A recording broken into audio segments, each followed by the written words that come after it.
वास्तविकता पर आधारित सच्ची कहानियों के लिए हमारे चैनल को सब्सक्राइब करें और नए वीडियो की सूचना पाने के लिए घंटी आइकन दबाएं। तो चलिए दोस्तों कहानी शुरू करते हैं।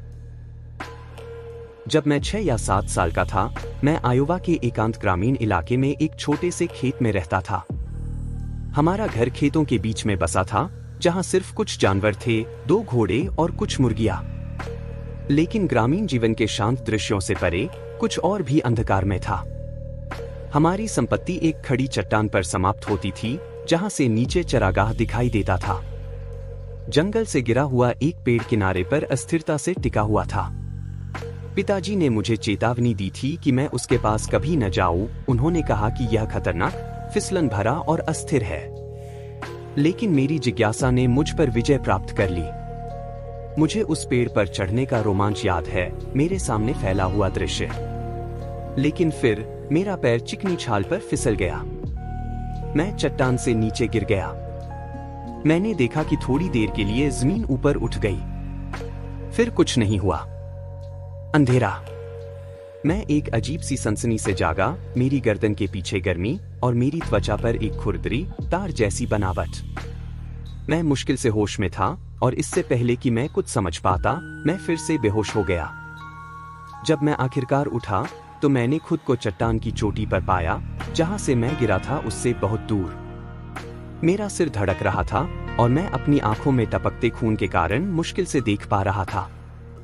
एक पल के लिए मैंने कुछ असंभव देखा, एक देवदूत जैसी आकृति, छोटे सफेद बाल, एक पीली आंख और एक नीली आंख जो प्राचीन वस्त्र पहने हुए थी। एक पलक झपकते ही वह गायब हो गई। कुछ दिनों बाद जब मैं होश में आया तो मैंने पाया कि मेरी पसंदीदा हरी ट्रैक्टर शर्ट जो मैंने उस दिन पहनी थी, एक अजीब काटने के निशान के साथ खराब हो गई थी। ऐसा लग रहा था जैसे कि 3 पंक्तियों वाले दांतों वाली किसी चीज ने उस पर दबाव डाला हो। काटने के निशान के अंदर कपड़ा सूखा लग रहा था, लगभग ऐसा लग रहा था जैसे कि उसे जला दिया गया हो। लेकिन वहां कोई कालिख या जलने का निशान नहीं था। जब मैं स्कूल के लिए तैयार हो रहा था तो मैंने शीशे में अपना प्रतिबिंब देखा। मेरे माथे पर एक ताजा कट था, जैसे कि किसी अदृश्य शक्ति ने उसे चिह्नित किया हो। मैंने अपनी उंगली से उसका पता लगाया, लेकिन वह कभी ठीक से ठीक नहीं हुआ। आज तक एक हल्का निशान छोड़ गया है। मैं समझने की जरूरत से आकर्षित होकर चट्टान पर वापस गया। जिस जगह मैं उतरा था वहां की मिट्टी मेरे सूखे खून से सनी हुई थी। चट्टान पर 4 लंबे निशान थे, जैसे कि मुझे खींचा गया हो।